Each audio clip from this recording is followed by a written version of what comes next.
교재 67페이지입니다. 1장의 첫머리는 아모스에 대한 소개와 아모스가 활동하던 시대 배경에 대해 소개하고 있습니다.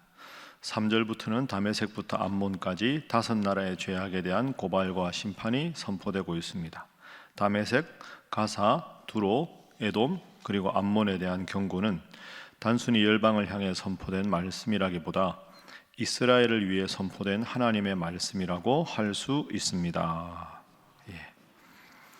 오늘부터는 이제 아모스서를 읽겠습니다. 아모스서는 9장까지 있는데 분량상 소예언서에 들어갑니다. 소예언서는 설명을 드린 대로 예언서들 중에서 분량이 좀 적은 책들 12권을 소예언서, 분량이 적은 예언서다 이렇게 말합니다. 제가 호세아서 설교할 때 여러분들과 말씀을 나눈 기억이 있는데요. 자, 오늘 1장 1절 말씀 보겠습니다. 자, 1장 1절 함께 읽습니다. 시작. 유다 왕 우시야의 시대 곧 이스라엘 왕 요아스의 아들 여로보암의 시대 지진 전 2년에 드고아 목자 중 아모스가 이스라엘에 대하여 이상으로 받은 말씀이라. 아멘. 아모스가 활동한 시대가 나옵니다. 아모스가 어느 왕 때 활동합니까? 유다 왕 우시야의 시대. 그러니까 남유다는 우시야 왕이 다스리고 북이스라엘은 누굽니까? 여로보암. 근데 북이스라엘을 과거에 시작할 때 여로보암이라는 사람이 있었죠. 그러니까 사울, 다윗, 솔로몬의 아들 르호보암은 그대로 있고 여로보암이 10지파를 데리고 나가서 북이스라엘을 만들었죠. 그 사람하고 이 사람 이름이 똑같잖아요. 그래서 그 사람은 여로보암 1세 이렇게 말하고 오늘 본문의 여로보암의 시대 이 사람은 여로보암 2세입니다.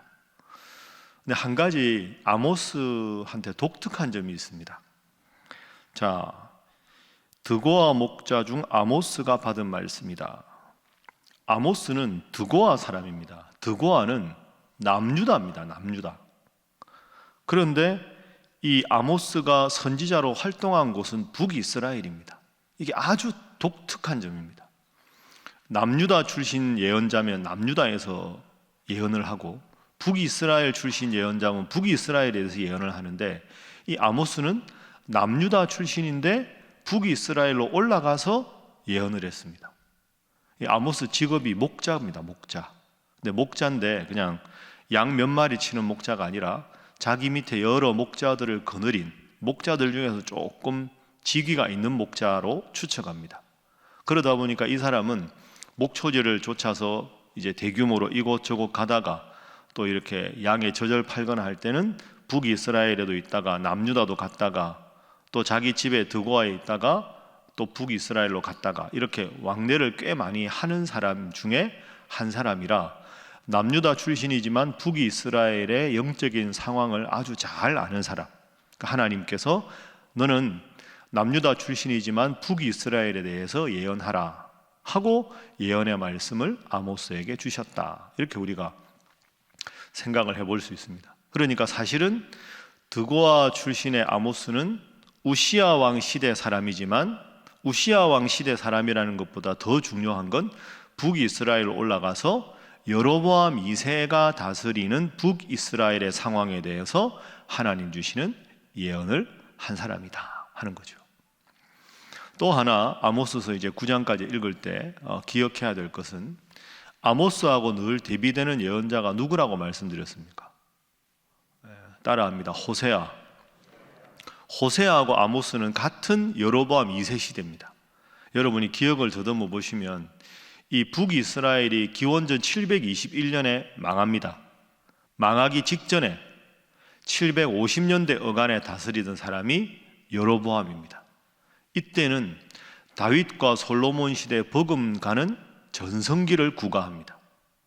이스라엘 역사 전체에서 제일 전성기라고 하면 다윗 솔로몬 시대 아닙니까? 그때는 다윗과 솔로몬이 하나님 앞에 잘해서 복을 받아서 전성기가 된 것이고 지금 이 여로보암이 다스리는 시대는 영적으로 심각하게 타락하고 우상 숭배하고 사회 정의도 다 망가져버리고 온갖 추한 일을 다 하는데 국제적인 상황상 무주공산인 시대입니다. 그러니까 지금 아수르도 아직 힘이 없고, 아람도 힘이 없고, 모압도 힘이 없고, 암몬도 힘이 없고, 그러니까 북이스라엘은 잘한 게 하나도 없는데 영토도 넓어지고 다른 나라가 다 혼란하니까 무역도 많이 되고 해서 아주 부강한 시대를 이룬 것이 북이스라엘의 여로보암 왕 시대입니다. 그러다 보니까 북이스라엘 사람들은 우상 숭배해도 나라가 잘 되지, 온갖 비리를 저질러도 나라가 더 강성해지지, 이러니까 기고만장해진 거예요. 그 상황에서 호세아 선지자는 하나님 앞에 회개하라, 하나님 앞에 회개하라는 걸 강조한 것이 호세아 선지자. 오늘 본문의 아모스 선지자는 사회 정의를 다시 회복하라, 가난한 사람들을 착취하지 말고 고리대금으로 이 사람들 등골 휘게 하지 말고 지도층이 먼저 솔선수범해야 된다. 그래서 호세아는 종교적인 죄악을 심판한 사람, 예언한 사람. 오늘 본문부터 나오는 아모스는 사회 정의를 부르짖은 사람. 이렇게 우리가 정리를 딱 하면 어렵지가 않겠습니다. 그래서 호세아서 오늘 아모스서 말씀의 제일 중요한 요절 하나만 볼까요? 미리 5장 24절 한번 가보십시오. 아모스서 5장 24절. 아모스의 가장 대표적인 요절이 5장 24절입니다. 자, 함께 5장 24절 읽어봅니다. 시작. 오직 정의를 물같이 공의를 마르지 않는 강같이 흐르게 할지어다. 아멘.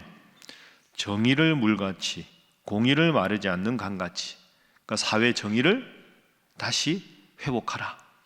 돈이 있는 사람, 지위가 높은 사람, 가난한 사람 착취하지 말고 재판장에서 돈 있는 사람이 매수해서 유전무죄, 무전유죄, 결코 이렇게 나라가 망가져서는 안 된다. 이걸 아주 심하게 부르짖은 사람, 강조해서 부르짖은 사람이 아모스 선지자다. 이렇게 여러분이 정리를 하겠습니다. 자, 그러면 오늘 본문을 통해서 우리가 세 가지 기도 제목을 나누어 보겠습니다. 첫 번째 기도 제목은 수직적 관계가 파괴되면 수평적 관계도 파괴된다 하는 겁니다.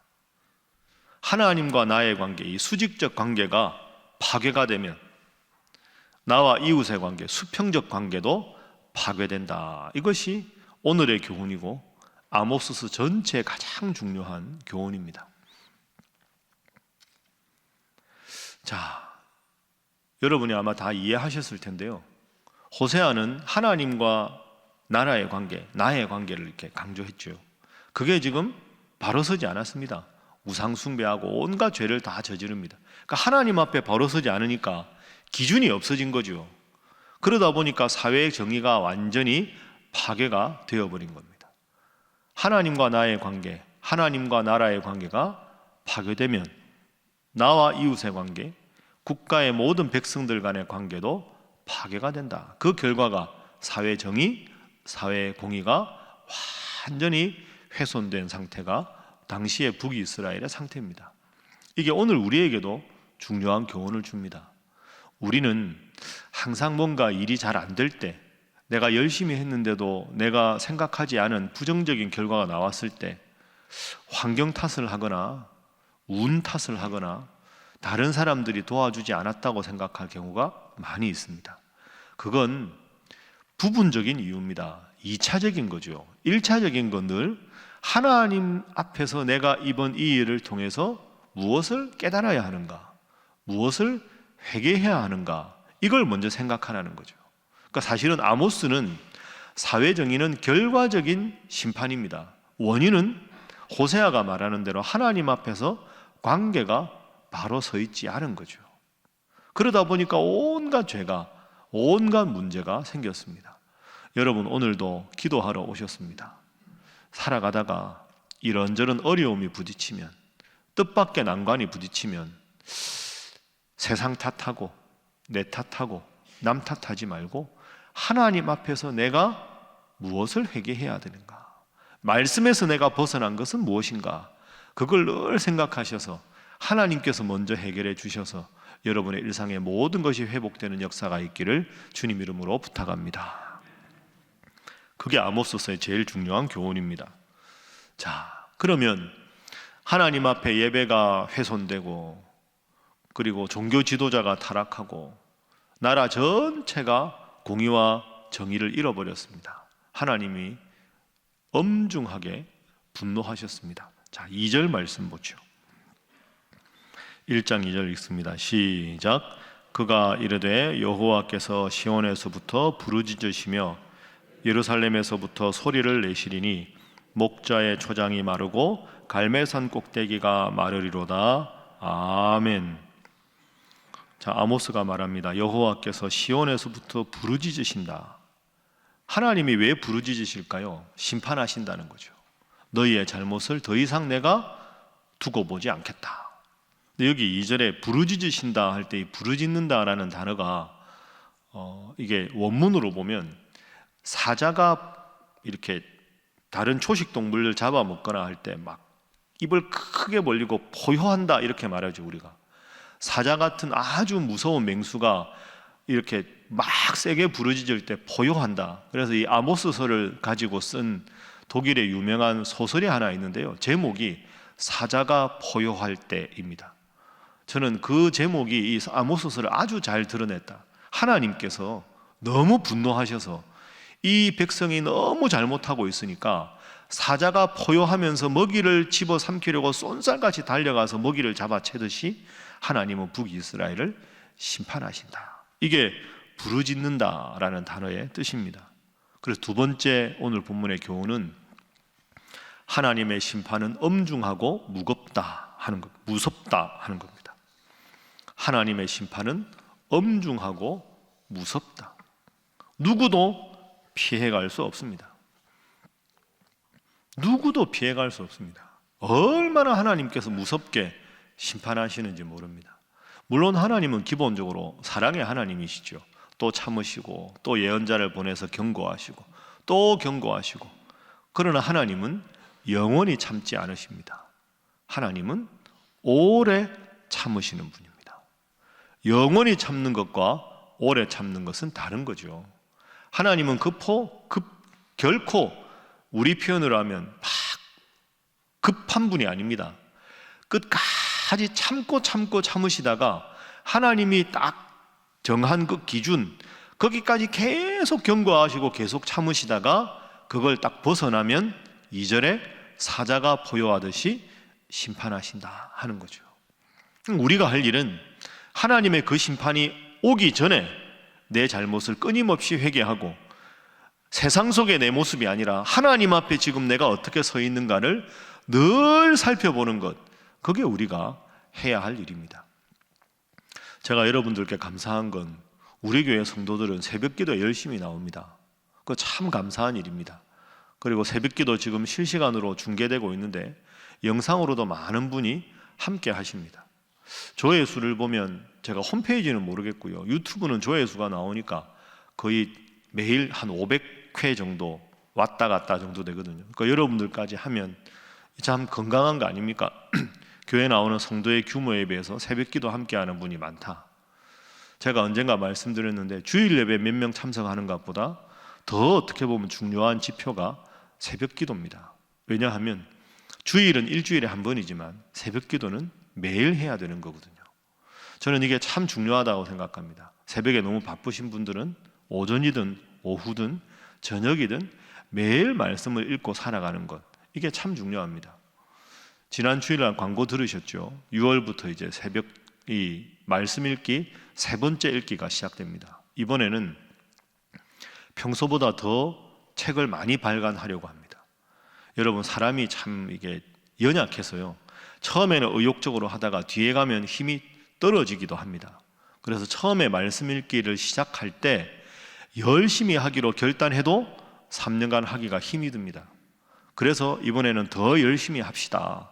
코로나 이후에 더 열심히 합시다. 그래서 평소보다 500권을 더 발간하고, 또 유아부, 유치부, 아동 1부, 2부, 청소년부 다 어릴 적부터 외워야 될 성경 구절, 유치부를 졸업하면 우리 교회 아이들은 스스로 기도할 수 있다, 아동 1부를 졸업하면 여기까지, 아동 2부 졸업하면 여기까지, 그걸 다 이번에 만들었습니다. 그래서 신일교회 교육부부터 어른까지 모두가 다 정말로 튼튼하게 하나님 말씀대로 말씀 읽고 살아가는 것을 어릴 적부터 어르신들까지 다 그렇게 하려고 합니다. 그리고 임마누엘 찬양대도 새로 재개한다고 광고를 드렸습니다. 임마누엘 찬양대 여러분 하실 분들은 자원하십시오. 원래 하시던 분들도 하시고 지금 남자분들만 하기 때문에 그죠? 권사님들은 못 하시겠습니다. 하시고 싶으십니까? 다음에 그건 한번. 그래서 이번에 제가 장로님들도 좀 많이 하시라 그랬습니다. 사실은 부목사님들 중에도 목사님 임마누엘 찬양대가 하면 설교 시간이 좀 줄어드는데요, 어떡하죠? 제가 괜찮다 그랬습니다. 하나님 말씀은 여러분이나 평생 읽을 겁니다. 저는 임마누엘 찬양대가 새벽마다 열심히 하는 모습이 너무 아름답기도 하고, 또 노래 잘 못해도 됩니다. 하나님이 음치라고 싫어하시겠습니까? 노래 잘 못해도 되니까요, 많이 하십시오. 그래서 새벽에 어떻게 하든지 말씀과 함께도 더 많이 발간하고 임마누엘 찬양대도 열심히 하고 서로 격려하고 해서 말씀을 더 열심히 읽을 수만 있다면 설교 시간 좀 더 줄여서 제가 더 열심히 준비하더라도 그게 더 중요하다고 생각합니다. 새벽부터 아주 멋지게 찬양하지 않아도 됩니다. 투박해도 되는데 새벽에 하나님 앞에 나와서 찬양을 하고 말씀을 듣는다는 것 자체가 하나님께서 기뻐하시는 줄로 믿습니다. 여러분도 더 열심히 하십시오. 우리가 무엇으로 살아가겠습니까?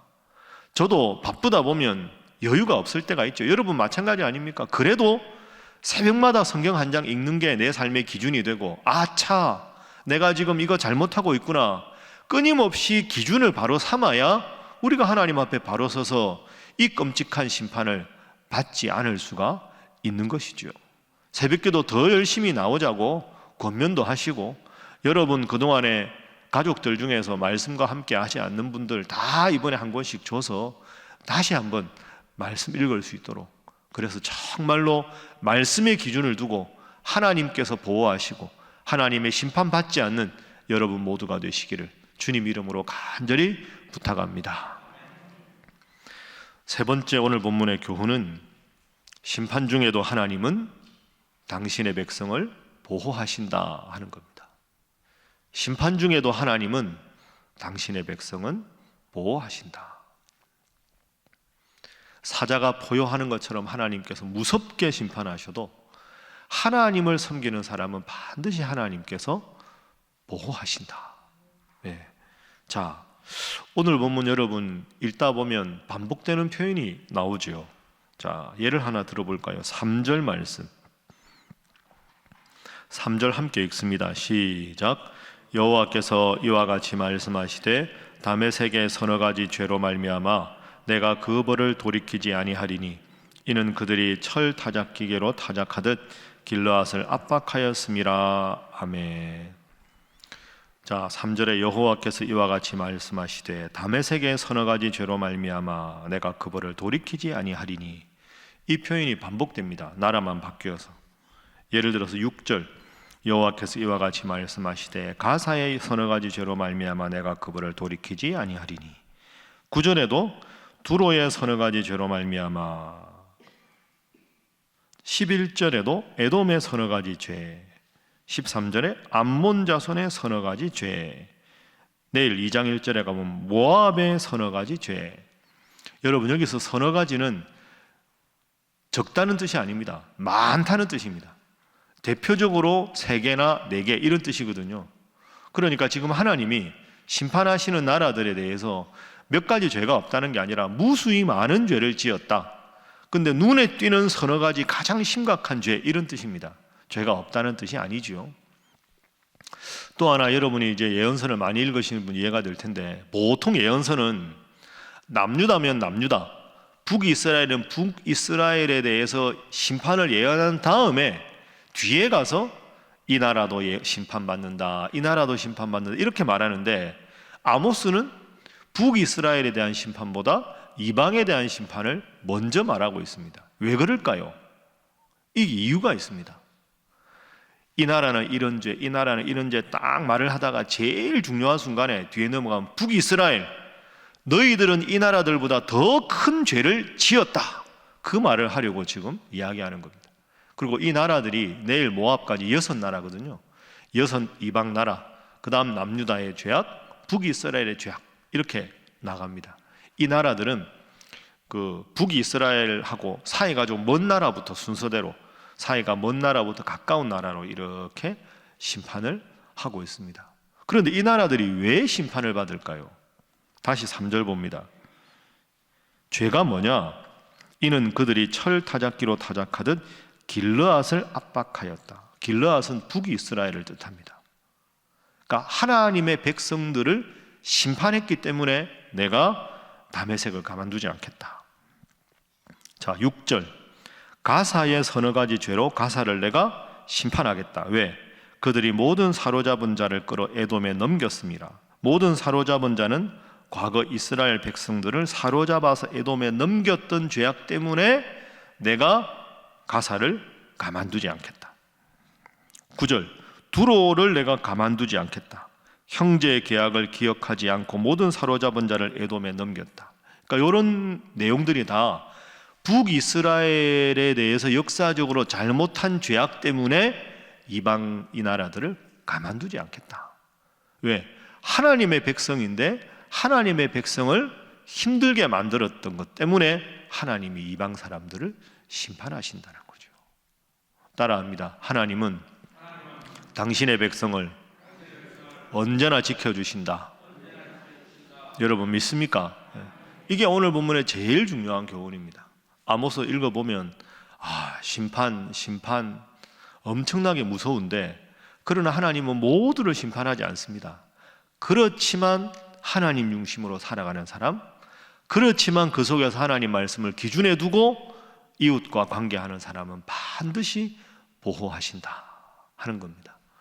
오늘 이 시대에도 우리가 하나님을 믿는 사람으로 이 자리에 나와 있고 또 영상으로 말씀을 청종합니다. 하나님은 심판을 말씀하시는 중에도 당신의 백성들을 반드시 지켜주신다.